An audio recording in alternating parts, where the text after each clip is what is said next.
Tunay nga na tayo po'y pinagpala sa ating ginawa Family Week of Prayer sa mga speakers na ating naimbitahan at ngayon po ay sa Nakila Family. Ang Nakila Family po ay hindi na po iba sa ibang lingkod. Sapagkat ako po ay nagsisimula pa lamang maging pastor.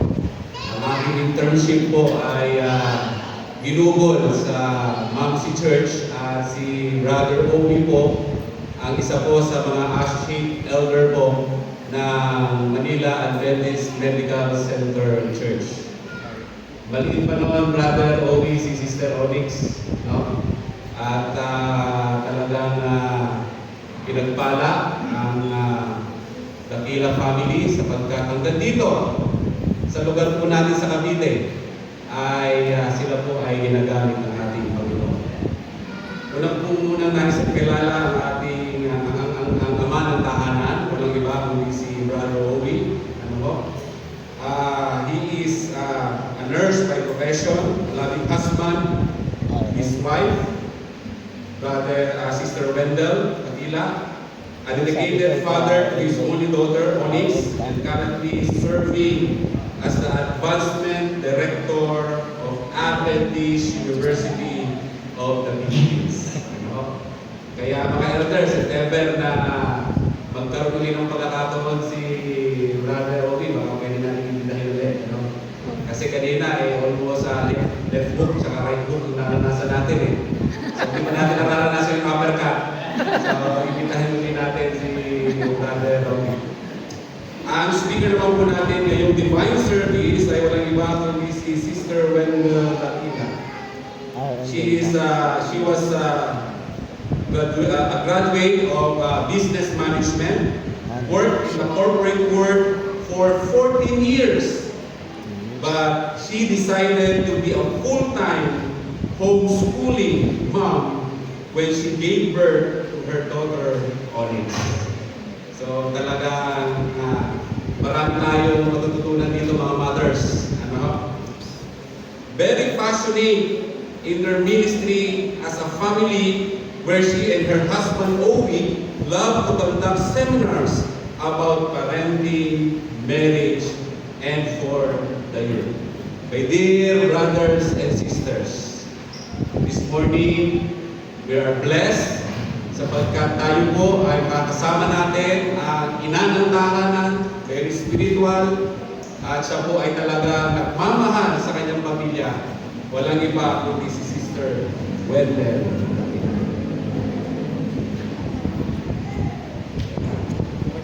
Thank you po, Pastor Alvenia, for that. Pero, okay naman po sa lahat yung sinabi, pero yung spiritual, medyo dun po ako, malayo pa po ako sa aspeto at level na yan. At lahat tayo, we are still in the sanctification process every day, no, sa ating buhay. Alright, so magandang araw po ng Sabat sa inyong lahat. Mahina, puting kahoy, SDA Church, alam po, gising pa kayo.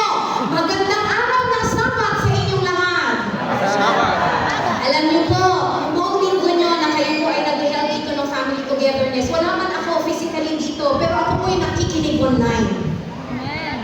At talaga po, very awakening ang mga sinishare ng ating mga speaker. At ngayong araw na ito ay napaka-espesyal. Sabihin nyo nga, espesyal! Alam niyo bakit espesyal? Kasi ito na po yung culmination ng buong week na pag-attend ninyo. So sana ngayong umagang ito, sa uling pagkakataon, ay makapapulutan natin ang aral bilang mga magulang, itong ating mensahe na ibinigay sa atin ng Panginoon. Sa isa pang pagkakataon, tayo po ay lumuko sa isang panalangin. Amang banal na makapangyarihan sa lahat, kasi ang sa pagkong pagkakataon, hinihiling ko, puspusan niyo po kami ng banal na espiritu ang bulwagang ito, nang maintindihan namin ang mensahe na gusto niyong ipahatid sa amin.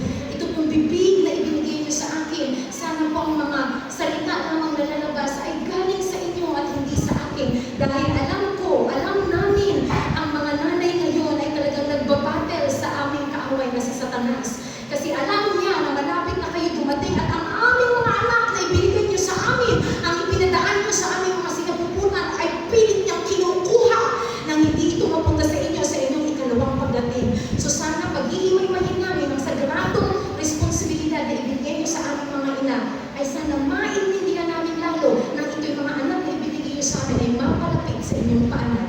Ito lang po ang aming samot dalangin sa pangalan ni Jesus. Amen. So kaninang umaga, sabi ni Pastor, maturuhan na ang mga tatay. Babalansiin natin. Ngayon naman mga nanay, kakausapin ko kayo. Alright? So ngayong umagang ito, ipagpapatuloy lang natin yung theme for the whole week. And the ending is entitled po, Growing Welcoming Hearts as Mothers naman. Kasi very generic, no? General yung binigay ng General Conference. Very generic yung material. So hinati namin ni Obi into 3 sessions. The first was Welcoming Hearts, no, sa mga tatay kanina. Ngayon naman ay Growing Welcoming Hearts sa mga nanay. At mamayang hapon po, makikipag-usap ako sa ating mga kabataan. So sana huwag kayong mawawala kasama ng mga magulang ngayong hapon ito. Growing Welcoming Hearts as Mothers. So sa mga hindi pa po nakakakilala sa amin, we are the Dakila family. Minsan po may joke kami, Pastor, ano man ang mangyari, Dakila kami. Praise the Lord! Naging Mrs. Dakila ako. So sa mga hindi pa nakakaalam, o kilala meron kami ministry page in the Facebook. We named this the Dakila True Education Experience, where we share po our education homeschooling journey with our only child on it. So you may follow us, you may like us, bahala po kayo. Alright, may disclaimer lang po ako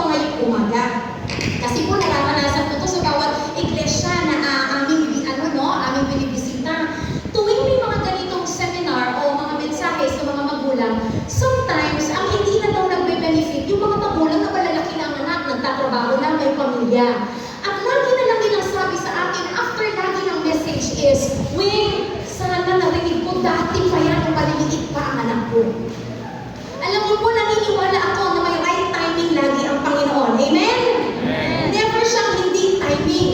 Ngayon, along the way ng ating usapan ngayong umaga at mapapakinggan, please po, sana huwag niyong maramdaman na ikaw ay mabuting ina, na ikaw ay masamang ina, masama akong parent, grabe, isa akong hindi mabuting magulang. Please! Kasi lahat tayo dito, kahit ako, araw-araw pa rin ako nagsastruggle bilang nanay ni Onyx. Alright? Isa lang ang perfect parent na alam ko. Alam mo yun. Sino yun? Our Heavenly Father. Siya lamang ang perfect. Pero despite that, 1/3 of the angels in heaven rebel against our Heavenly Father. So that brings me comfort each time I review the great controversy. Na me, as a sinful parent, as a sinful mother, may times nag-rebel kami ng ating mga anak. Hindi na ako perfecto, pero how much more perfecto na ang tatay natin sa langit. Pero 1/3 of the angels still rebel against Him. So isa lamang itong realidad na kapag isinilang mo, pag iniring mo ang anak mo sa mundo itong makasalanan, ay automatic siya ay makasalanan na rin. So ito yung panahon mga nanay na lalo tayong kumapit sa Panginoon. Alright, growing welcoming mothers. Alright, sabi sa material na binigay ng ating general conference, binigyan daw ng vision si John, John the Revelator. When John wrote his vision of heaven in Revelation 7, he described a vast crowd of people before God's throne. The King of the universe was welcoming his beloved children from more communities, centuries, and cultures that we can ever imagine. The Creator, who lavished our world with diversity and creation, is delighted by the diversity of human beings who choose to follow His loving way. He doesn't mind the color of their skin, their age, their language, their abilities, their age, their gender, or whether they are rich or poor. Nanatakil yan lahat gabi-gabi ngayong linggong ito. He loves them all the same, whatever they have done or not done. Many of them have never heard of God, Jesus, or the Bible, but they responded to the Holy Spirit, a quiet voice deep in their hearts that taught them to be kind, loving, and generous towards others. Now, yung next niya na line, dito po ako na-struck at talagang kingin ko to in my heart at inaaral ko siya this week. Did you know, mothers, that when we help our children to listen to the voice of the Holy Spirit and to be kind and loving towards those who think, look, speak, behave, and believe differently to them, then we teach our children to have a heart that welcomes everybody to the kingdom of God, just like our Father in heaven. Yun pala yun, mga nanay. Gusto ng Panginoon na magkaroon ng likeness ang ating mga anak na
ito. Alright, kanina nasabi na ni Owie ang responsibilidad ng mga tatay. Clear ba yun mga tatay? Kayo ang high priest. Kayo dapat ang unang mag-Bible study sa inyong mga anak. Kung meron man sa tahanan, unang nagbubukas ng Biblia, mga tatay yun. Kung meron unang magtatawag, mga anak, worship na, mga tatay yun. Huwag nyo kami bibigyan ng pagkakataong mauna sa inyo. Kasi kayo may responsibilidad doon. Alright? At kaninang umaga na clear ng asawa ko ang washing machine dito sa puting kahoy ay pang lalaki. Paglalaki mo. Alright? Mabigat ang responsibilidad ng isang high priest. Ngayon, hihimay-mahin natin ano ba talaga ang distinction ng role ng mga nanay para maging welcoming ang ating tahanan. Going back sa may mga dalawa mahigit na anak, 2, 3, 4, 5, mga 10 ang anak o mahigit dalawa. Okay, narinig niyo ito lagi? Naniniwala kayo dyan? Very common. Love your children equally. Alright? Kami sa tahanan namin, lumaki ako sa 4 kaming magkakapatid. So hindi ako nakakarinig din ako in a way, ano? Pero nung ako'y naging magulang na, dito ko yun na-realize, talaga bang dapat, do you love your children equally? Tama ba ang statement na ito? Kasi sabi dito, it's kind of sad how parents say they love all their children equally, but yet there's that one child they let slide out of everything. Ito yung sinasabi ko kanina, parehas kung pinalaki, parehas ang pakikitungo mo, parehas kung binigyan ng mga needs sila, parehas kung pinaaral, parehas ang pakikitungo, parehas ng kinakain, pero iba ang nagburing resulta ng isa. Bakit? Tama ba ang quotation na ito? Babalik-balikan ko ito. Alright? Alam niyo po, tahasan ko nang sasabihin ha, mali ang quotation na ito. Bakit? Kayo na ang nagsabi, iba-iba ang inyong anak. Nung iniring mo yan, iba ugali, iba ang hilig nito. Ito, may hilig kumanta, yung isa walang hilig, gusto sports. Yung isa walang hilig sa sports kumanta, gusto arts. Yung isa gusto mga motorsiklo, yung isa ang hilig gumuhit. Naintindihan niyo ako? Ngayon, kung mamahalin mo sila equally, yung mahilig sa sports, hindi mo siya pwedeng pilitin sa music. O, ayan. Nagtatawanan na. Alright? Yung isa na mahilig mag-paint o wala siyang hilig sa academics pero pinupush mo siya. Yung ate mo may mental achiever siya last year, dapat achiever ka rin, puro arts ka. Naintindihan niyo ako mga nanay? So it should not be equal. Why? The right statement should be, your children should be loved the way that they should be loved. Amen? Hindi lahat ng parents alam ito. Kaya nangyayari may isang nagre-rebel. Nasagot na natin yung tanong kanina, bakit may isa o dalawang tumatayuwas?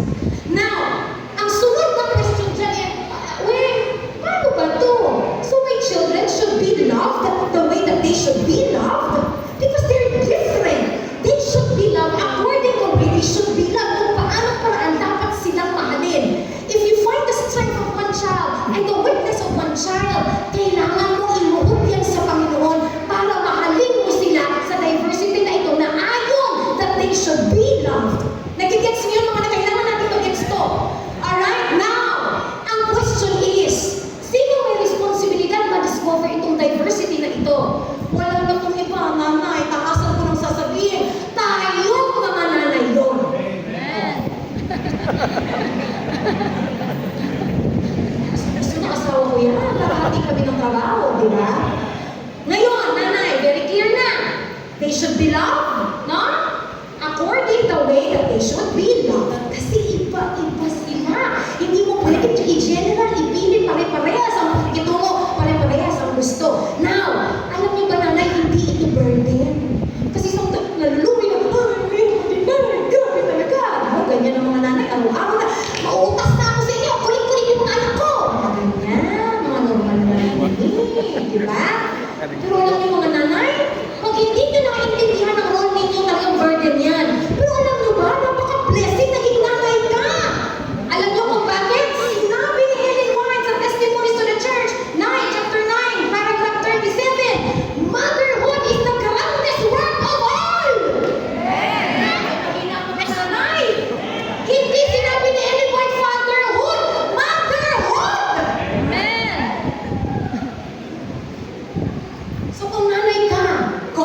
congratulations!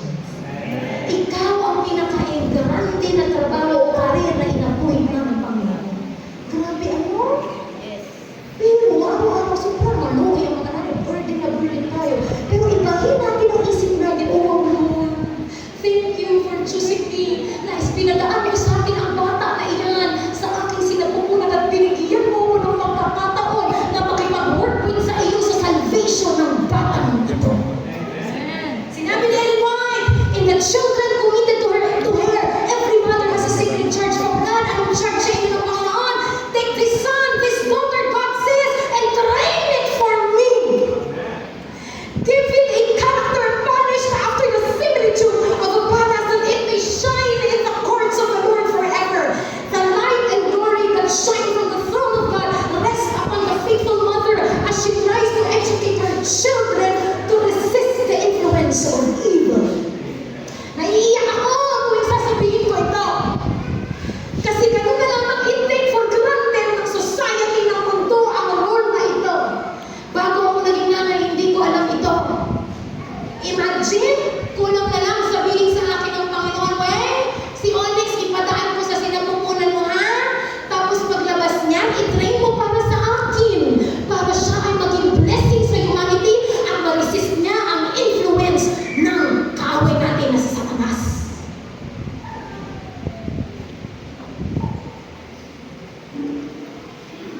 Mga nanay, nanunuot ba yan sa kalamnan natin? Ako hanggang ngayon, nagsastruggle ako dyan. Hindi ko maklaim na ako'y nasa punto na ng ganyan ng buhay ko. Pero praise the Lord sa mga atas na ito, nire-remind ako ng Panginoon, bakit ako naging nanay? Ang sinabi sa research, at alam niyo na ito, marami ng research ang nagsasabi, it has confirmed that the importance of the early education years as crucial to character development. Very critical na maiubog mo ang iyong anak sa formative years niya, sa tamang pag-ugali. Pasensyoso bang anak mo? May reverence ba siya sa iyo during worship? At habang nasa simbahan, siya may obedient sa iyo? May humbleness ba ang anak mo o mayabang? Siya may respeto sa mga tao? Siya ba ay nakaka-practice ng self-denial? Siya ba ay may self-control sa mga bagay na hindi tama? Grabe, ano? Yan ang mga atas sa ating mga nanay na yan ay maituro sa mga bata sa kanilang murang edad. At alam niyo ba, no? Sino dito nag-gardening? Wala nag-gardening dito, oy? Okay, ang dami. Alam niyo po, nung kami ni Onyx ay nag-gardening, nagtatanim kami ng aming mga gulay, mga puno. Sana yung Nung isa na-observe namin ng isang tuto, pag tinanim mo, di ba, maglalaki yan, magiging ano siya, no? Unti-unting lalaki, magiging seedling siya, tapos magkakaroon ng twig. Pag twig pa lang yan, tapos sasabihin mo, parang gusto mo baka ibaling sa kanan. So ibabaling mo, pwede mo pang talian, kasi gusto mo siya mahibog pa kanan. Pero kunyari, yung seedling na yan, lumaki na, naging puno na. Sobrang tigas na ng trunk, kaya mo pa ba maibaling sa kanan yon? Hindi na. Bakit? Kasi sinabi dito, the basic traits of a child's character are formed already before age 6. And also the major interests in life are taking permanent already as shape at the age of 7. So praise the Lord! If you have children right now from 0 to 6 years old, 0 to 12 years old, praise the Lord! You have all the chances in this world by God's grace. Kasi ganito yan, no? Pag malambot pa yan, formative years pa yan na tinatawag natin. Pwede mo pang i-mold sa katotohanan sa Panginoon at ang kanilang pag-uugali. Pero dumating na kunyari high school na, 13 years old na. Matigas na, para yung puno, hindi mo na mabalik-balik. Anong ginagawa sa puno? Putulin mo na ang sungay niya, sobrang tigas na. So how critical it is that from 0 to 12 years old, mommies, kayo dapat ang kasama niyan. Bakit? Alright? Did you know that yung margin at 12 years old is very significant during the Asian time?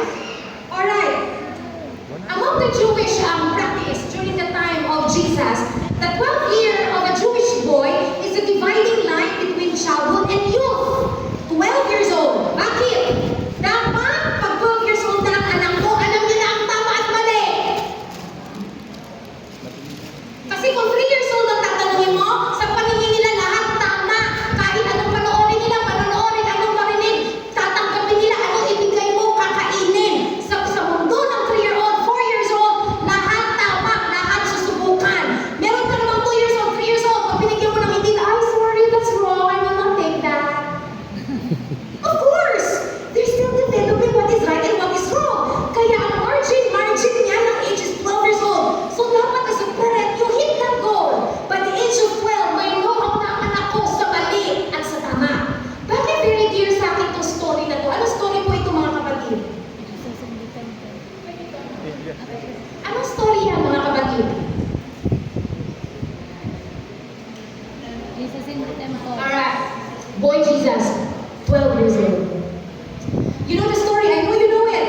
sa mga learned man, sa mga pariseyo, sa mga rabbi, sa mga teacher during that time.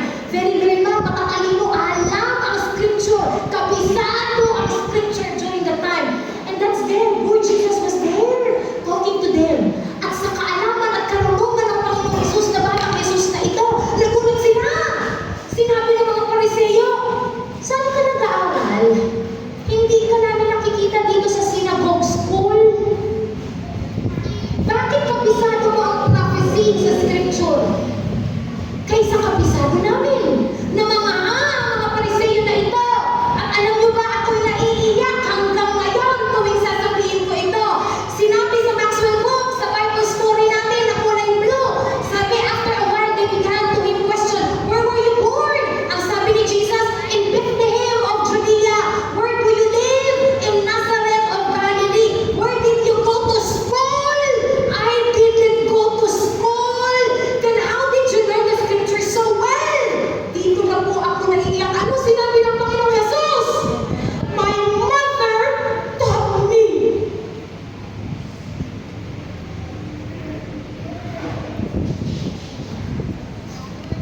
Mga nanay, pag kayo ba, ang mga anak niyo ay kung kinakausap ng iba, at tatanungin sila sa anong nalaman niya, bakit mo mahal ang Panginoon? Kasi tinuro mo lang ng may And that's the greatest, no? Greatest reward that we can have as mothers, that our children see Jesus in us as mothers. That's our secret role. Kasi ang Panginoong Jesus, nalaman niya kay Mary, every day Mary is praying to the Lord. The Holy Spirit guidance for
much about the influence of the home for good or ill in the education of the children.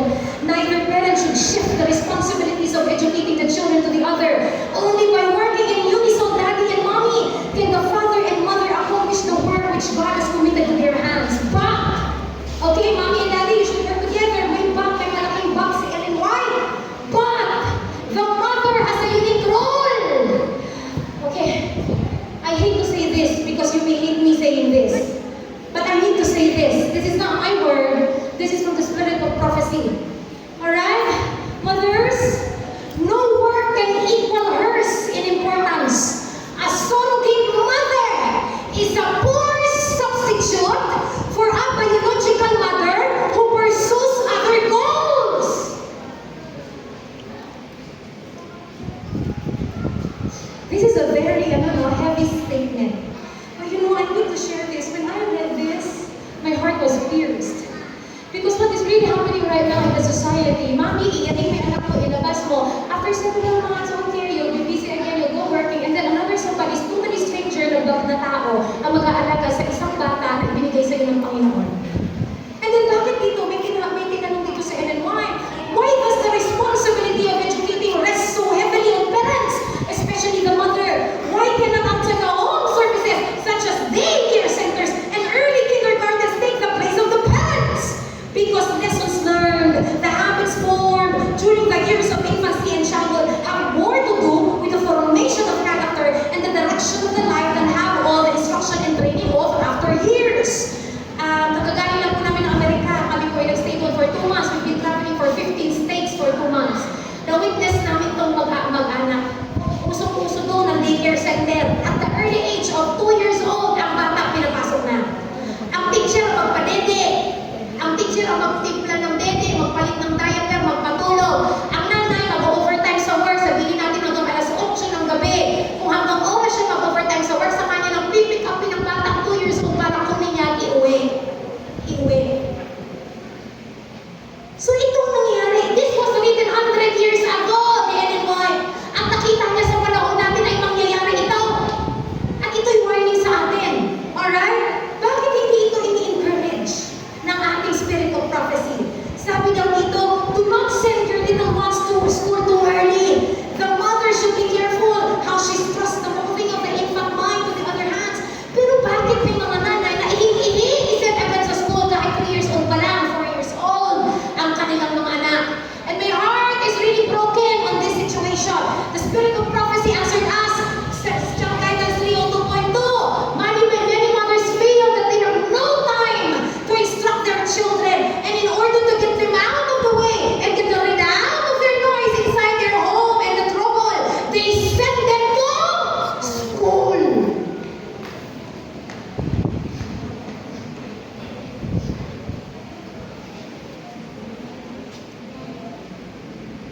Meron po akong family. Nakasama po namin sila sa We Welcome the Sabbath Friday night with them.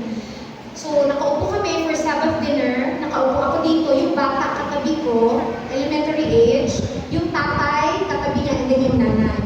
So, natural, for a hyperactive boy, hindi siya mapaupo, no? Sa tabi, sa upuan. And that was the time during the school will be opening na kasi after the COVID.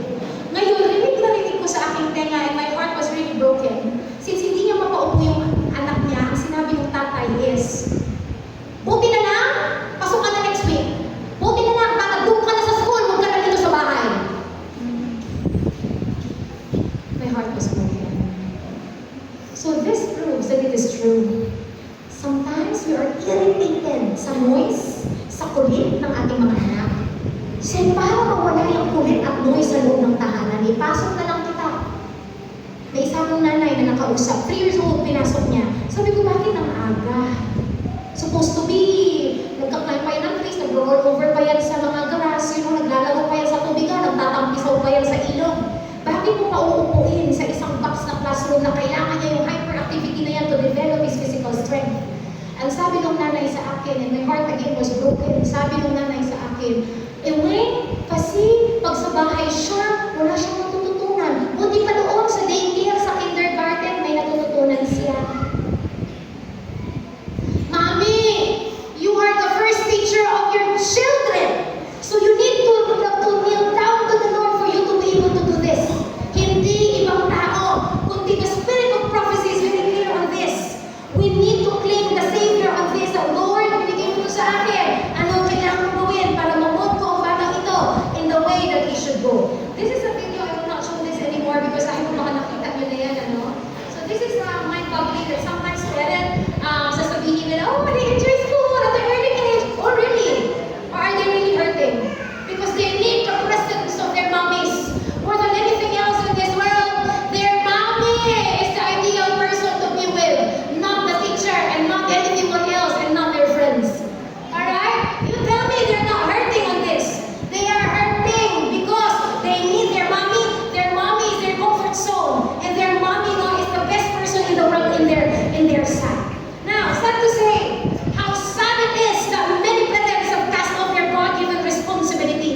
buntis siya. Grabe, halos sinumpa niya ang araw na laman ng buntis siya. Ayaw magkaanak. So to make the long story short, nanganak siya. Dahil sa gusto, ayaw niya magkaanak. Siya po ay nagkatrabaho sa Makati. Dito sila sa Laguna nakatira. Wala pa isang buwan ata no? Nag-work na siya. Tapos, nag-boarding house siya sa Makati. So hindi siya umuwi. Weekend lang siya umuwi. Yung anak niya, yaya ang nag-aalaga. Alright? Anong nangyari? 0 to 6 years old ang bata. Alam niyo kung nakailang yaya na. Naka-20 na yaya. So what do you expect to ng character ng bata? At 6 years old, panahon ng pandemic, wala siyang trabaho, work at home. Doon niya nakita ang resulta ng 20 na yaya sa anak niya. Alright? Anong resulta? Pag si yaya, namamlan siya nood ng teleserye, babandi ng bata teleserye. Okay? Iba-iba ang lingwahe ng yaya. May Bisaya na yaya, may Ilocano na yaya. Na-delay ang speech ng bata kasi iba-iba ang nakikipag-usap sa kanya. Nalito na siya. Ngayon, nagagalit. Ba't hindi ko pa nakakasalita? Isipin mo, sino ko usap araw-araw. Ang matindi pa nito, uuwi siya ng Friday. Supposed to be, maglaan na siya ng oras hanggang Sunday kasi balik na naman siya Makati Monday. Alam niyo ang nangyari? Sa sobrang ayaw niya talaga alagaan yung anak niya. Pati Friday, Saturday, Sunday, yaya, ayaw niyang patulogin, yaya pa rin. So, nung pandemic, 6 years old, that was the awakening. Pinalo siya ng Panginoon at para makasama niya, 24. Kaya blessing yung pandemic sa kanya. Nakita niya ang epekto sa kanyang anak, naalala na siya. At leader pa naman sila ng simbahan. At doon ang awakening niya na, Lord, nagkasala ako, patawarin mo ako. At binago niya at kinuha niya ang responsibilidad na yun. Nag-resign siya sa trabaho niya. At Lord, kahit wala na akong kitain, mas importante sa akin ang salvation ng aking anak. Lo and behold, hanggang ngayon, hindi naman sila nagutom. Buhay pa rin sila. At ang journey na yan, hanggang ngayon, na-witness ko. At ang bata ay unti-unti nakakasama lang sa ministry. At grabe ang talent ng bata. Na-realize nila ang musical talent at arts ng bata nung siya ay nag-spend time na sa kanyang anak. So, mommies, it is our responsibility. Now, okay, ito mabigat ulit na statement. Sobrang talaga. Now, Wayne, if you're telling me that if God's idea plan is home education, si Mami ay dapat ang unang teacher sa early years ng bata, ay bakit binigyan ng vision si Ellen White to establish church school? Madami na ni Adventist school, right? Oh, which is me, I'm a product. Andito pa teacher ko, Ma'am Sarsadia. Filipino teacher ko to sa PCI, I'm a product of a Christian school. Alright, and I praise the Lord, I'm a product of our church school. Pero bakit binigyan ng vision si Ellen White? Ng Panginoon na magtayo ka na ng school. Alright, this is the reason. Okay, Council of Teachers, Parents, and Students, page 204.4. The necessity for establishing the school is urged upon me, sabi ni Ellen White, strongly, because of the cruel neglect of many parents properly to educate their children in the home school. Hindi ko po salita ito. Salita po ito ng ating spirit of prophecy. Now, backtrack tayo for the history. Saan mo unang nabasa ang word na school in the Bible? Saan po? Kung kayo yung nagbabasa ng ating Bible at history, saan mo unang nakita ang word na school in the Bible? Very good. School of the Prophets. So this was started by Prophet Samuel. And then binasa na kina Elijah and Elisha. You know the story, right? Growing up, the Acts, blah, blah, blah. Alright? Now, bakit nagkaroon ng vision o binigyan ng instruction si Samuel during that time na magtayo na ng School of the Prophets? When you review the Old Testament, ang sinabi ng Panginoon is, kailangan niya na mag-plan B. Kasi ang Israel, the chosen people, na dapat doon magkaroon ng lineage ang Panginoon, di ba? Kailangan i-secure na during the time. Bakit? Kasi ang mga Israel during that time, ang chosen people ay nakikiapit na sa mga hindi kapananampalataya. Nag-aasama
children.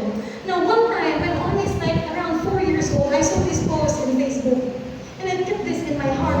And each time I am tempted to go back to the corporate world, I always read this.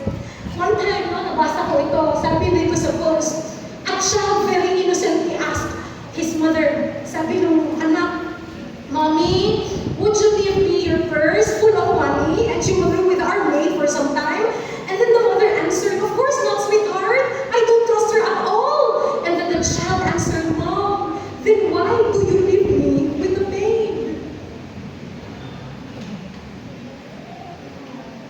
We've been through a lot with regards to financial needs, no? Mamaya, I will tell you my story. But praise the Lord, each time I am tempted. Sometimes I would ask, Lord, should I keep my salary na sobrang high? Or what is more important for the salvation of Onyx? Kasi sabi ko, Lord, 40 na si Onyx ngayon. I still have over 4 years, no? To educate her. And I pray that you will give me more wisdom para bago mo siya pakawalan sa kolehiyo. Ready na siya na tumanggi sa kapag may kamalayan na siya, no, it's evil, this is good, this is evil. That we would produce children na pag wala na sa tabi natin 24/7, they will stand as like Daniel, like Joseph, no, during that time, he stood firm in the right way ng Panginoon. And one best example, no, of how you mothers can nurture the witness of your children is I'm always inspired with this story. Do you know Thomas Edison? Yes. Okay. To those who don't know him, and each time I say this, I'm also inspired, always inspired to do more in the work of the Lord through my child. One day, when Thomas Edison was only 12 years old, again 12 years old, no? Umuwi siya sa bahay nila. May dala-dala siyang letter galing sa teacher. Sabi niya sa teacher niya, sabi niya sa nanay niya, Mami, may dala akong sulat galing kay teacher. Sabi niya, ikaw na magbasa nito kasi sulat niya ito para sa iyo. So ang nanay ni Thomas Edison, inopen ang sulat na ito. Pagka-open ang sulat na yon, binasa ng nanay, umiyak ang nanay.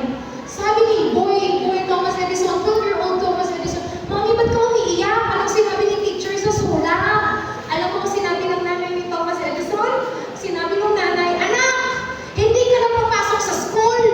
Mami, bakit? Kasi sobrang talino mo. Wala namang maituro ang teacher sa iyo. Talaga, Mami? And then, the story continued, no? Alam na natin ang nangyari. So, Thomas Edison did not go to school anymore.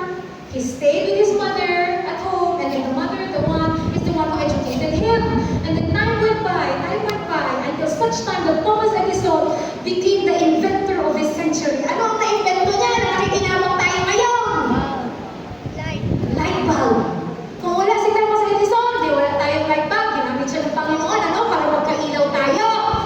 So during that time, namatanda na siya. Naging inventor na siya of the century, na-award na siya. Namatay ang nanay niya. Nung namatay ang nanay niya, kinadungsan niya ang gamit ng nanay niya, nilipit niya. Nung inopen niya ang isang box, nakita niya ang pamilyar ng sulat na nandoon. Inopen niya ang sulat. Sabi niya, ito yung sulat na binigay ko sa nanay ko nung 12 years old ako. Ito yung inabot ko kay mami na sabi niya, hindi na ako papasok sa school. Alam niyo ba ang nakalagay sa sulat? Kung ano talaga? Ito ang nakalagay sa sulat. At habang binuksan ni Thomas Edison yon at binasa siya ay lumuluha. Ang sabi ni Thomas Edison, sa sulat, sinabi ng teacher niya, your son is mentally ill. We will not allow him to attend our institution any longer. Sira. Pero anong sinabi ng nanay niya? Anak, sobrang talino mo. Wala na maturo si teacher. Dito ka na lang sa bahay. Ako ang magturo sa iyo. Nakita niyo ang power of words? Very welcoming words of the mommy. Sa mundo natin, alright, we can relate this to our society right now. Many parents will feel that their child is not behaving well, and then somebody will tell you, well, pag-asa anak ko makulit, wala nang kwenta yan, hindi yan lalaking successful. Sobrang kulit, hindi nakikinig. People may say, paano ko yung anak ko abnormal, hindi nakikinig, mentally ill, katulad nito, kasi Edison. Pero anong nasambit ni Thomas Edison? Nung nabasa niya yun, umiiyak siya. At nasambit niya ang eksaktong word na ito. Thomas Alva Edison was a mentally ill child that thanks to the heroism of his mother became the genius of the century. Mommy, if the society is not welcoming to your children, you yourself as a mother should be welcoming to your children. Walang ibang makakakita ng strength at weaknesses ng anak nyo, kundi kayo dapat at kayo lamang. Dahil kung nagsuspend time kayo with them, you will know that.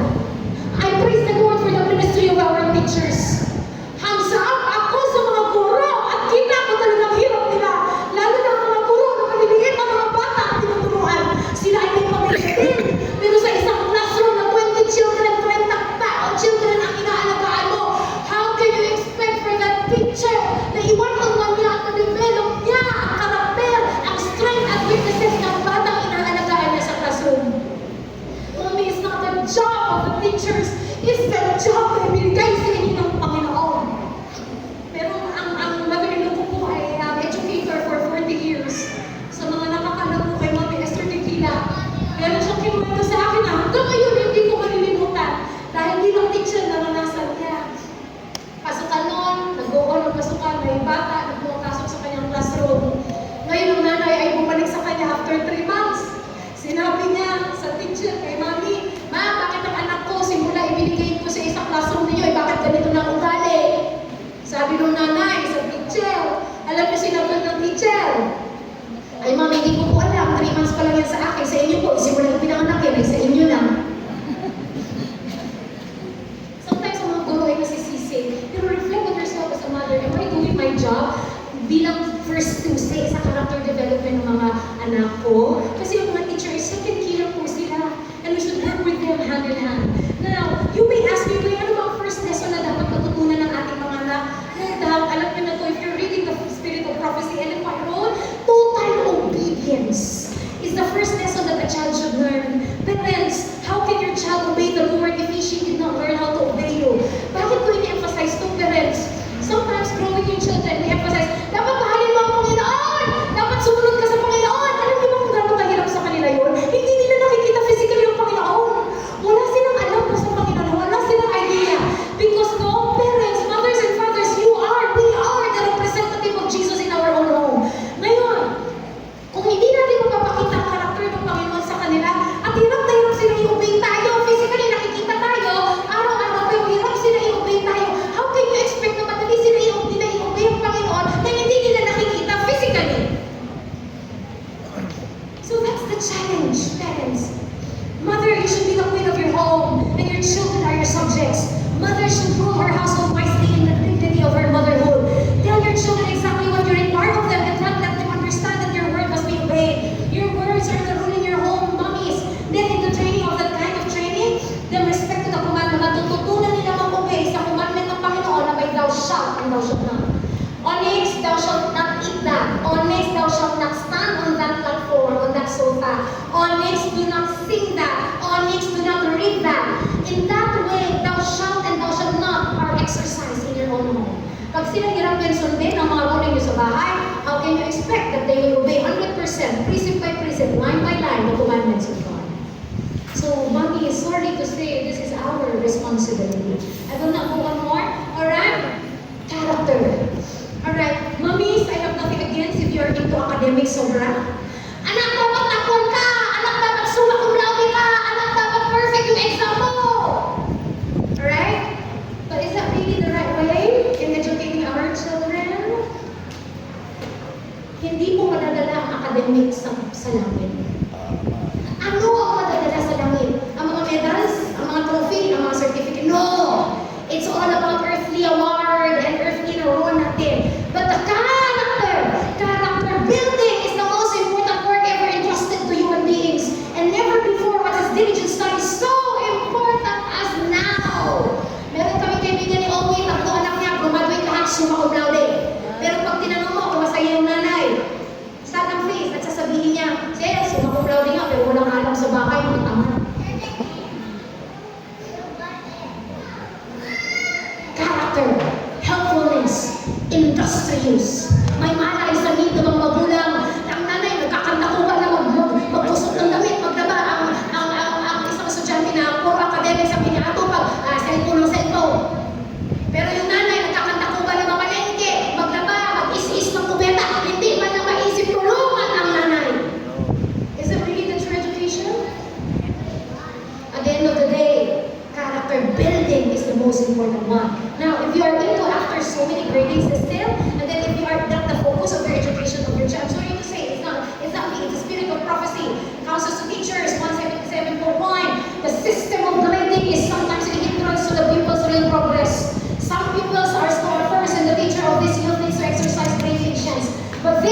skills may after a short time learn so rapidly as to astonish him. Others may appear to be very brilliant, but time may show that they have blossomed too suddenly.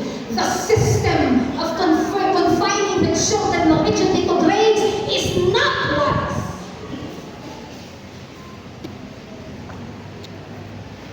Hindi po ako ang nagsabi na. But sometimes relationship between mommy and the child is broken because of this system. Why? Always remember, mommies, relationship is more important than math. Discipleship is more important than the research papers. Those things will happen a little bit every day. Just keep it going and keep the relational part as your priority. Back in. Alright. Relationship is more important than math. Have you experienced this? Totoo, lalo na nung pandemic siguro, makaka-agree dito lahat ng nanay. Kayo naging teacher, right? Okay, may math subject, hindi mag-gets ng anak. Andito ang textbook. Sasabihin niya sa, ilang beses ko naging utos ito? Ilang beses ko naging utos? Hindi ko naging-gets. Tapos nang gigil ka dun sa lapis, yung papel diniwan hanggang mabutas na yung papel ng book. Alright. Relationship is more important than math. Eh ano, kung hindi niya mag-gets ang math? Ang tanong, na-secure mo ba yung relationship mo with your child? Yun ang nasa isip ng anak mo? My mom is a dragon. Baka mas patient pa yung teacher sa classroom magturo kaysa sa nanay ko. Alright? Okay. You know what? At the end of the day, I learned this for 14 years I was homeschooling my child. Hindi si Onyx ang pinagbago ng kami sa oras. Ako talaga. And I praise the Lord. I have the privilege of educating my child at home. And that way, I realized my flaws as a mother. I'm so impatient when Oye and I got married. My husband suffered to be allowed to maya ikukwento ko sa inyo.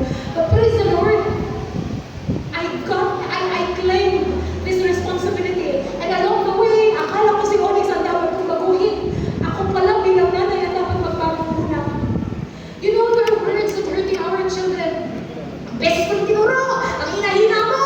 Ako na ako magturo sa'yo, hindi mo pa rin makuha, hindi mo pa rin mag-gets. Those words, it's so hurting, no?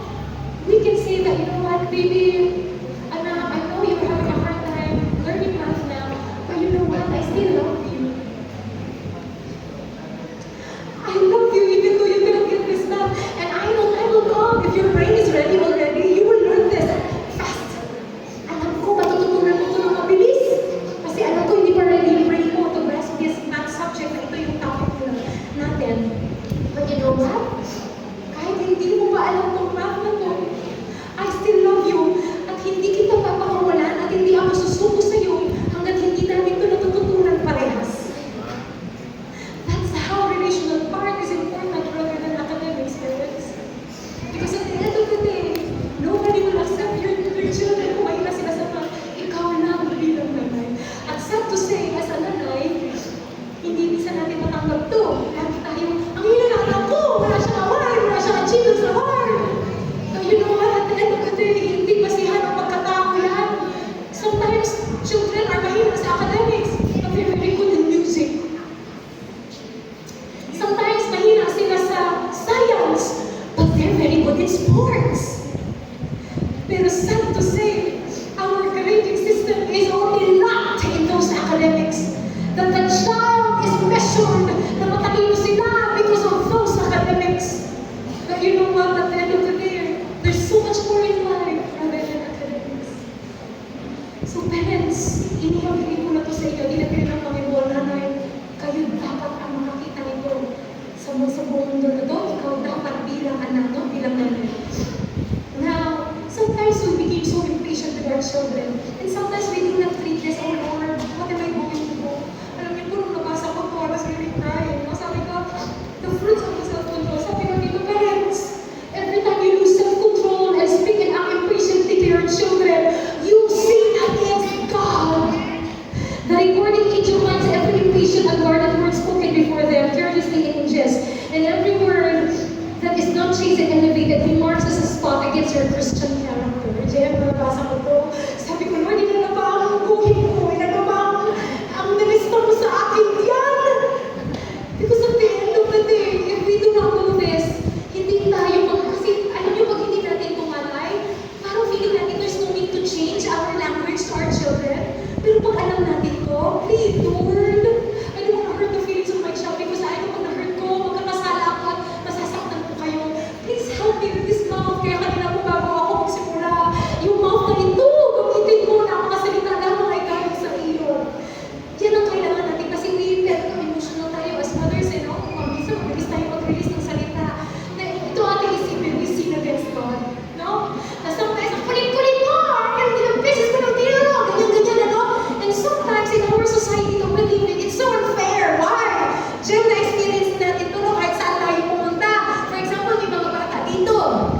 makatulog ng ike.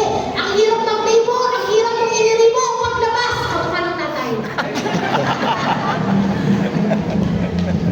Tapos, ang matindi, pag hindi nagbibihim, well, sinong nanay niyan?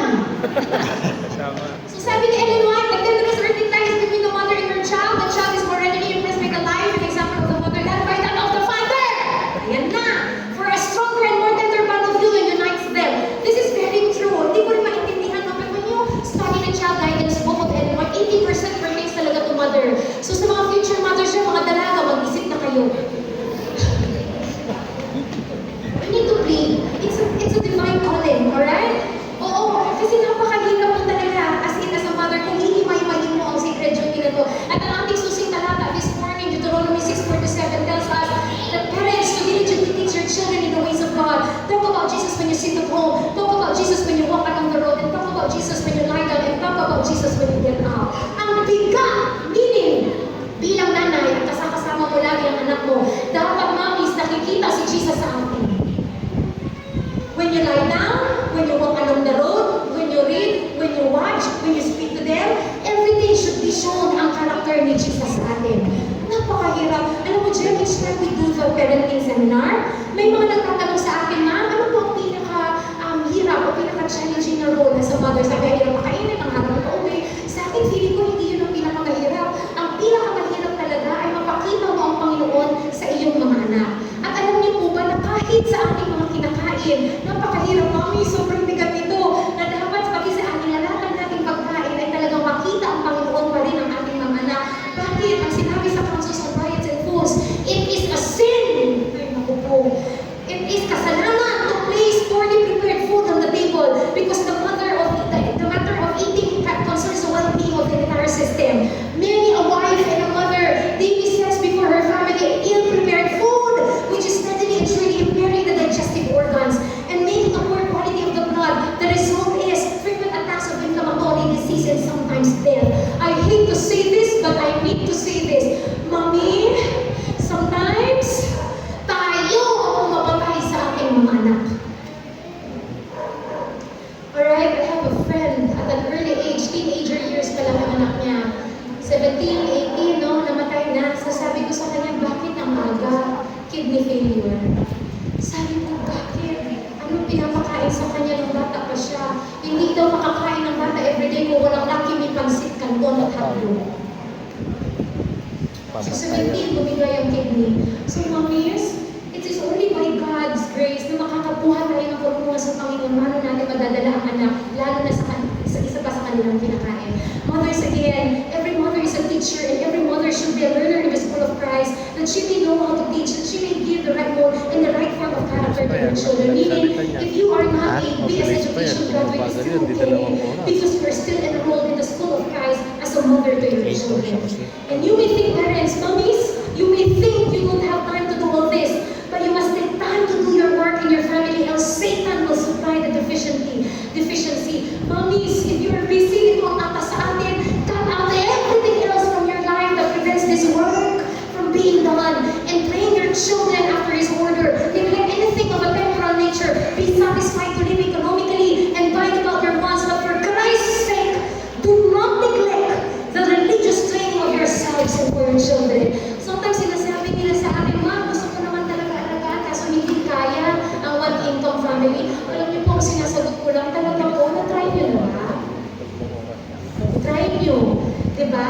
And then somebody will say, kasi po may mas greater calling ako. Really? I'm sorry to say, but the Spirit is prophecy is telling us, if you have the idea that someone greater and higher than this, being a mother to your children, it has been entrusted to you, you are under a deception.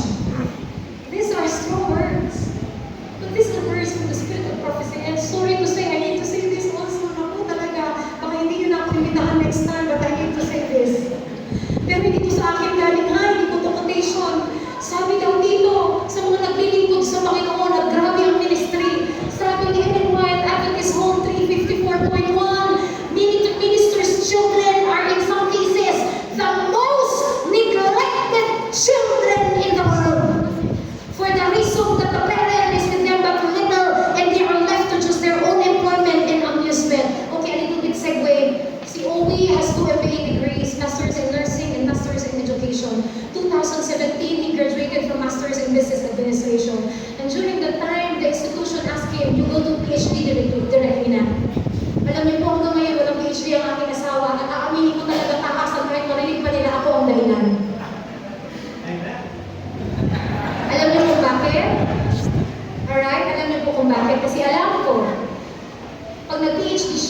there is a lot of responsibility after that. During the time, elementary pa lang po si Onyx during the time, 2017, she's 7 years old only. Sabi ko kay Umi, Daddy, we need to talk about it. I need you in the education of our child. You know, your PhD degree can wait, but the elementary years of Onyx, it cannot wait. Hindi ko pwedeng pigilan. So that is the reason we agree. Because you know, only in working by unison, sinabi ni Umi kanina, hindi 100% sa nanay. Kailangan namin ang support niyo mga tatay. And that's the reason why, you know, PhD degree can wait. But you know that Onyx now is a high school already, grade 9, going to grade 10, high school, towards college. Now I can truly say, Daddy, thank you for doing that job for me. Thank you. Naisa na lang, alam mo, ang PhD degree mo. At hinintay mo ang tamang panahon. And I think this is the right time already. Because Onyx can learn out independently during her high school years. Parents, you need to talk about this as husband and wives, you know. Sometimes kini-carry over natin as ministers, mga pastors, mga elders, mga head ng departments natin sa church. Oh, nag-ministry naman ako sa maraming kabahayan, nag-ministry naman ako sa ibang bata, sa ibang tahanan, nadadala ko nga sila sa kaana ng Panginoon. Pero mind you, your children are neglected. The children are left behind. Nag-visitation kayo, mga anak nyo, nasa sariling tahanan. Nagtatravel ng mga directors, 2 linggo, 1 buwan, naiiwan ang mga bata sa bahay. Sino kasama? Mga yaya. Minsan walang pang kasama. And the spirit of prophecy is very clear. Great good done for others cannot cancel the debt that he owes to God to care for his own children. In the final day of reckoning, God will inquire, what did you do to win Christ, those whom he took responsibility of bringing into this world? Sabihin niyo, marami naman po akong napabinyagan. Sobrang dami, pero anak mo wala na sa Panginoon. Hindi yan reasonable sa Panginoon. Mothers, to a great degree that the destiny of your children rests in your hands. If you fail in duty, you will place them in the ranks of the enemy and make them his agents to ruin souls. But by godly example and faithful discipline, you will lead them to Christ and make them the instrument of his hands of saving many souls. Now the question is, why there is so much evil in this world? Maraming rapist, maraming magnanakaw, maraming addict, maraming pushing. Alam niyo kung bakit? The all-important work is neglected. One great reason why there is so much evil in the world today is that parents occupy their minds with other things to the inclusion of the work that is all important. What is that important work? The task of patiently and kindly teaching their children in the way of the Lord. Matindi ang mga mensahe ngayong umaga. Ang time check po natin ay 12:11. Sinong gutom na? Sinong gutom na? Magpaya! Pilipas na. Wala? Ayun, meron isa sa taas, 2. Okay, baby, kaya nyo ba ng 15 minutes? Kaya? Sa mga gutom na, lilipas din yan. 15 minutes, kaya pa ba? Kaya ba? 15 minutes. Minsan lang kami dito, baka hindi na ko dito ulit kasi mga maano na ako dito eh. Sobra na lang pinupupog ba? Alright? So, personal testimony lang po ako ng mabilis. Gusto ko lang po i-share, hindi dahil baka i-claim ng iba, magaling kang nanay, hindi po. Grabe, hanggang ngayon nagsastruggle ako. Hanggang ngayon nakikipagpuno ako sa Panginoon na parang bang si Jacob na, Lord, please don't let me go, please bless me, at least mo magkaroon ako ng wisdom para maging nanay pa more ni Onyx. Gusto ko lang po i-share kung paano na-transform ng Panginoon ang buhay ko sa pagiging nanay na ibinigay niya sa akin. Ready na po kayo? Mahina, baka gutom na. Ready na ba? Yes. Amen. So bahagyan lang po, ako po ay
for me. So I got married at the age of 30. And praise the Lord! Binigay sa akin ang asawa ko! Kung hindi po siya ang pangasawa ko, takasan ko ng sasabayin, wala po ako dito sa inyo. Sobra ang pinalo ng Panginoon sa akin through my husband. Kaya mamayang hapon, mga kabataan, please, huwag kayong mawawala. Napaka-importante ang pagdedesisyon kung sino mapapangasawa nyo because marriage can be a blessing or a curse. Dalawa lang yan, walang gitna. So mamayang hapon, itatakal natin yan at sana huwag kayong mawawala. Now, fast track. So, nag-asawa kami, kinasal kami, and mind you, I'm not proud of this, but I need to say this for you to be able to get lesson from this. I'm a sarcastic wife who is not into ministry. When I say sarcastic wife, gusto kong dumugin ng salita ang asawa ko. Obvious ba? Tayo. Kita naman. I can speak 1,000 words per minute. So alam niyo na ang buhay ng asawa ko sa akin. First 4 years of marriage, wala ako sa Panginoon. Magkaibang mundo. Si Owie lumaki sa gawain kasi ang nanay at tatay niya ay nag-serve sa conference. Ako lumaki ako sa isang mahirap na pamilya, nag-iwan ko sa sarili kong kamay ang mga buhay ko. So lahat ng isip ko, pera, material things. Ang sa isip ko, kung hindi, walang pera dyan kung paglaanan ng oras kasi waste of time. Imagine, nagsama kami, War of the Worlds. Ministry, ministry, ministry. Ang sabi ko sa kanya, OA ka na, lalagpas ka na sa langit.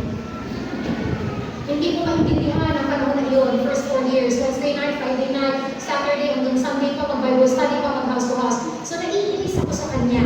Or hindi ko yun maintindihan until such time the Lord changed my views. At hindi pa dito nangyari yun. Bakit hindi ba ng Panginoon ang views ko? Because He humbled me. Okay, I gave birth and hindi ko maintindihan kung anong calling ng Panginoon. Hindi ko maintindihan pero nag-decide ako to be a full-time. So the sweldo, nawala. Alright, bakit very hard to go? Only during the time was working as a nurse in Mamsi. Nurse ka sa Pilipinas, sa Mamsi ka pa-employed. Anong sweldo? Sabihin niyo nga, malaki maliit. Sobrang liit. Alright? Ang sweldo during the time ni Owen, nasa Pasay kami. Magkano ang rent na room sa Pasay? 10,000 per month. Wala pa kuryente, tubig, pagkain, ano pang babayaran. During the time before I resigned, you know, I'm earning 4 times higher than my husband. During the time nag-iisip ako sa sweldo niya, makakabuhay ba ito ng pamilya na nasa Pasay? Sabi ko sa isip ko, ikaw na lang kayo mag-resign kasi hindi ko maramdaman ang sweldo mo. Mas kaya kita buhayin at si Onyx sa sweldo ko. That was my word. And I'm not proud of that because I did not have respect already to my husband. Tinutulog ko siya ng salita. Sabi ko nga, kung hindi si Owie ang nakaasawa ko, baka sinakpan na ako at iniwan na ako. You know how blessed I am to have a husband na magdunod siya kainin sa akin. So fast forward, no? Ito na. Nag-resign ako sa trabaho during that time kasi bakit? Malaki po ang ipon ko kaya malakas ang loob ko. Mabubuhay pa kami. Ito naman 1 year lang. 1 year lang! Magpupunta yung mama ko. Babalik ako dun sa work. The moment I resigned from work, sabi nung ng boss ko, sabi yung may-ari ng kumpanya, well, hindi ko tatanggap itong resignation letter mo kasi alam ko hindi ka bagay sa bahay. Alam mo yung term sa akin, pag sa bahay ka, hindi ka bagay, mabobobo ka. Mom, bakit naman? Sabi ko, alam mo, gagawin mo lang, magpapalit ka ng diaper, maghugas ka ng puwet ng bata, magpapadede ka, maglilinis ka ng bahay, magpapaligo ka. Yun lang yung gagawin mo, hindi ka bagay. Bagay ka dito kasi, yun nga. So, by God's grace, no, I'm performing well in the work. So, sa madaling salita, pinag-leave niya lang ako. Sabi ko hanggang kailan, sabihin mo sa akin kung ang projected niya, wala pa 1 year babalik ako kasi hindi ko makakayanan ang pagiging full-time mom. Alright, now, 9 months after ko giving birth, 9-month-old si Onyx, tumawag ang boss ko. Sabi niya sa akin, well, ready ka na bumalik sa work? Kasi hindi pa ako wala ka bang kapalit dito sa work. Mom, pag-isipan ko pa. Bakit? Sabi niya, pag bumalik ka, increasean kita ng sweldo. Wow! And then the great controversy is in my head. Babalik ba ako? Mataas ang sweldo ko kay Owie, tataasan pa.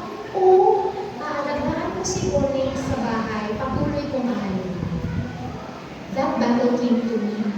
And I really prayed to the Lord, Lord, what do you want? Kasi sabi ko sa susweldohin ko, kaya ko pagbayad kahit 5 yaya kay Onyx. Magkano naman? yaya, uy, magkano lang ba? Kayang-kaya naman. Sabi ko, kahit 5. Pero na-realize ko, walang makakatapat sa alaga ko sa kanya kahit 10 yaya ba ang ipalit ko. Dahil during that time, I bravely told my boss, Mom, sorry, I cannot. Why? Because each time nilalapag ko na si Monix na natutulog at pagmamasdan ko, hindi ko na siya kaya iwan. Hindi ko na siya kaya ipagtiwala sa iba. And then, day 3. Nagpatuloy ang buhay ko na wala pa rin ako sa Panginoon, pero I really don't know what God's plan for me. And then I realized so many things in this journey. 1, mommies who resigned from work, educated ka pero nag-resign, society will look down to you. Why? The number 1 challenge, hindi na wala kang sweldo is, number 1, ang sasabihin sa ng tao, sayang ka, nag-aral ka pa naman. Parang pinag-aralan mo sa bahay ka lang? The word lang is so hurting. But you know what, guys? What I realize is, when you don't connect with yourself to God, you will realize that God is not talaga. But when you connect to the Lord, and you know the divine responsibility that we have tackled this morning, it's not lang. You are entrusted by God na itong batang ito na ipinadaan sa sinapupunan mo ay pwedeng maligtas dahil sa iyong pag-aalaga. You can have that nurturing, that training, no? Sa salvation ng iyong mga anak. And then come, pinagpatuloy namin ang buhay namin ni Loki as one of the family. And during that time, I was given by God the desire to have the vegetarian diet by Onyx. So since birth, no meat, no fish, I really don't know what happened, but the Lord impressed me on this. And the Lord gave us the idea of a family singing ministry. So we reach out to people to sing because Onyx wants to sing. We developed that character for him. But mind you, I don't have still yet a relationship with God during that time. Because I need to understand when our children are singing to the Lord, sometimes the people who praise you are like, wow, galing-galing naman ang anak mo! Ang bata-bata mo, kumakanta na! And during the time, I was not in the Lord. Sinasabi ko, praise the Lord! But in reality, I'm praising myself. Wow, galing ko kasi yun. I really understand that because sometimes we are a victim of that because society will judge you. You are a good parent if your children are performing well. But you know what? As you draw closer to God, hindi pala ikaw yun. It's the Lord. So that thing I realized, no? So that time, the Lord humbled me again. And then until such time, ito na yung turning point ko ng buhay ko na na-realize ko what is my calling in my life. When my mother died, suddenly. So my mother died in 2014. It was a sudden death. And it turned out to be a blessing in my life. Bakit blessing? Kahit sobrang sakit. Sobrang sakit na hindi ko talaga ma-describe yung pain. Nakakahiya man isipin. Pero dito ko lang na-realize how subtle life is. Ngayon buhay ka, bukas patay ka na. Kausap ko lang siya ng 6 p.m., 8 p.m. patay na siya. Sabi ko, Lord, gano'n na pala ang buhay. So what am I doing for the past 4 years of being unemployed? For the past 4 years of being a full-time mom to Onyx and a full-time wife to my husband, I really don't know my calling. And during that time, after malibing ang nanay ko, naglilinis po ako dun sa Union, sa MTUC pa kami nakatira noon, sa bahay ng mother-in-law ko. And naglilinis ako during that time sa shelf nila, napakarami nilang libro doon sa Union, sa MTUC. Ngayon, hindi ko maintindihan, no? Habang naglilinis po ako ng aming bookshelf, may nahulog na libro. Pagpulot ko, yan na, The Desire of Ages. Grabe ang libro ko. Binahan ko ng Panginoon through this book ang aking point of view sa buhay. Hindi ko maintindihan ng asawa ko, puro ministry. Nung nabasa ko to, at nahimay ni Ellen White ang buhay ng Panginoong Jesus na puro ministry, nahiya ako sa sarili ko. At doon ko na-realize na ang asawa ko na pinapanalangin ako so many years bago iba ang point of view ko. He was praying hard to me. Hindi ko alam na sabi niya sa Panginoon, Lord, wala na akong magagawa. Asawa ko na si Wayne. Praise the Lord. Sabi ko, hindi ko na mababago ang wife ko, pero mababago ko ang asawa ko. And during that time, 4 years, at sa time, nabasa ko yung Desire of Ages. Tuwing umuwi siya, sinasabi ko, diba, Daddy, ngayon ko alam kung bakit ka palagi nag-ministry. And never did I know that the prayer of my husband ay unti-unti na siyang sinasagot. Then come to the chapter 7 of the Desire of Ages. Kanina ko pa ito sinupromote as a child. Basahin niyo yun, mga nanay. Doon ko na-realize, naramdaman ko na yung calling ko.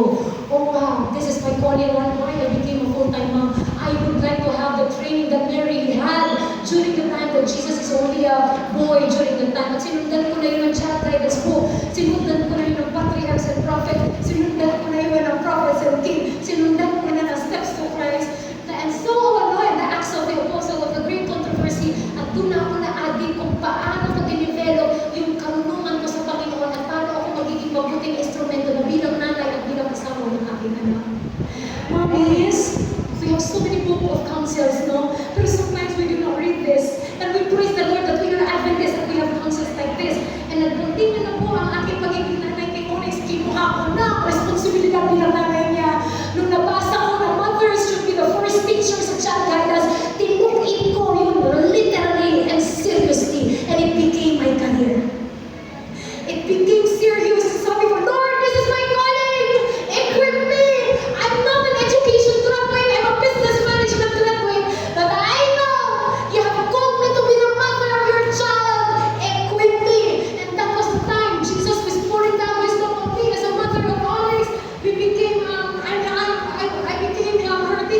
appreciate. Sa inyo, ma'am, gusto ko gawin natin book.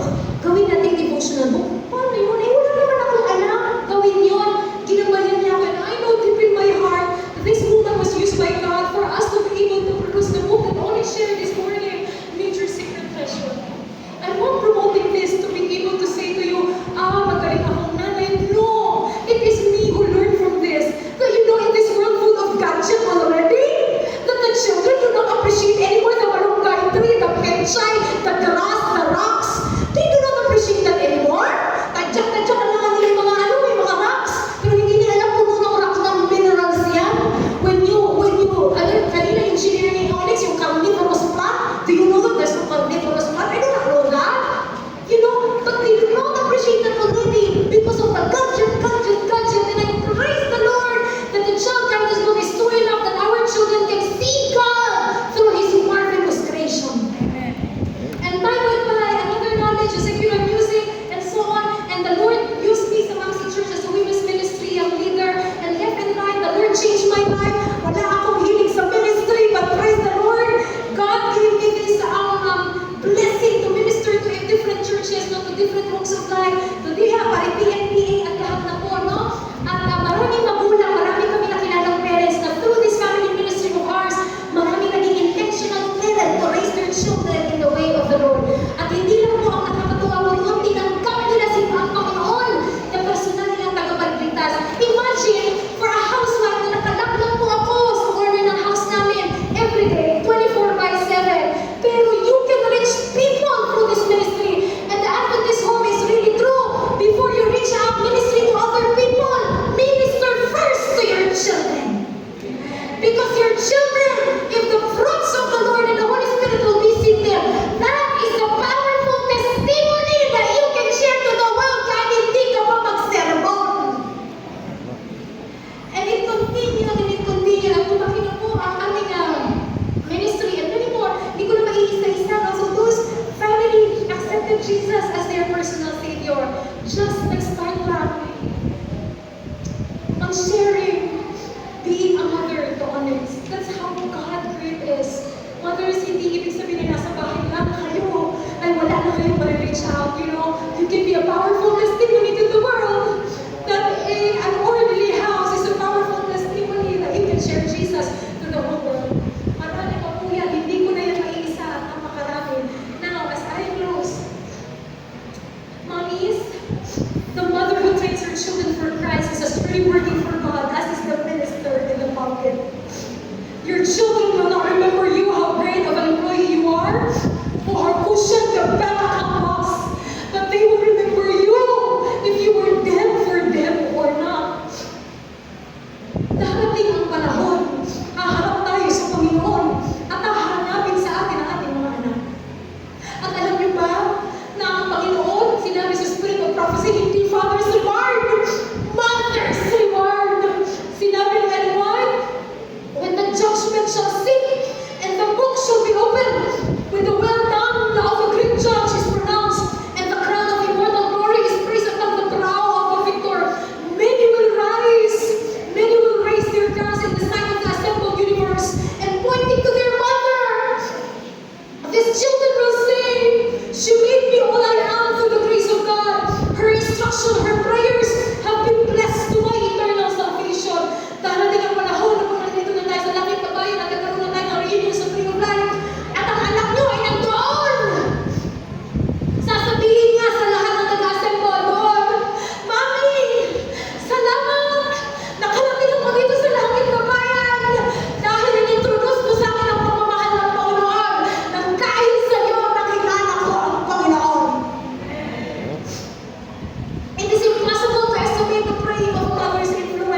banal na makapangyarihan sa lahat.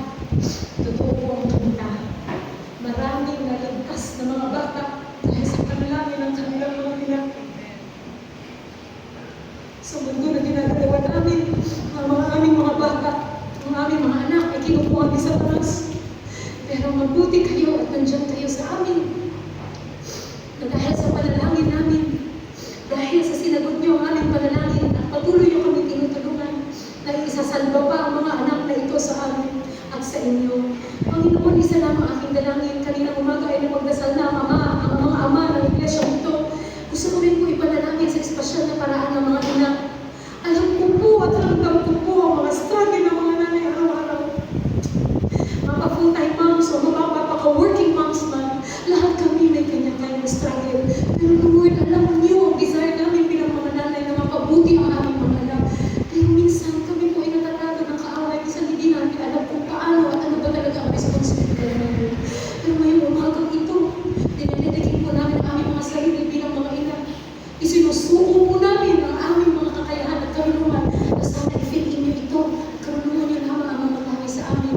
Sana po ang inyong responsibilidad na ibinigay sa amin ay tulungan ninyo kami na maihanda ang aming mga anak sa langit na bayan na inahanda niyo sa amin at magkaroon kami ng grand reunion dyan sa Tribunal na hinanda niyo sa amin.